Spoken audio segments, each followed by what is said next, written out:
Astrid and her group, unable to find Hiccup, assumed he had already gone to Drago's camp. They decided to capture Eret and force him to lead them to Drago's dragons. After a series of threats, Astrid managed to convince Eret to help.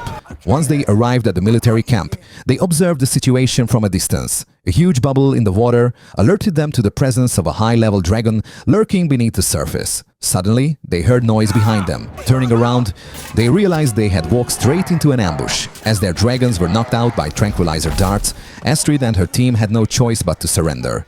On board the military ship, a scarred man slowly walked out. At that moment, Hukfeng, having regained consciousness, started attacking the soldiers around him. Drago ordered his men to fall back.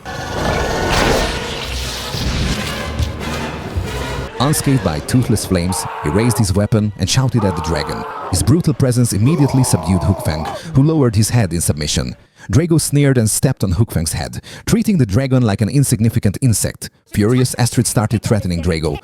However, in her anger, she inadvertently revealed everything about Berk and its dragon riders. Upon hearing this, Drago realized that everyone on Berk was a dragon rider and immediately began to assemble his forces, intending to wipe out Berk. He would not allow anyone other than himself to control dragons.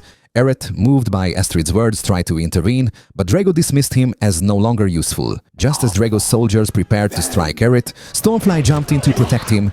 Unfortunately, Stormfly was hit with a tranquilizer dart and lost her ability to fight. At that moment, Eret made a crucial decision. He betrayed Drago. Working together with Astrid, they knocked out the soldiers guarding them. They triggered the mechanism, and the Wraith entered the dungeon where Stormfly was being held.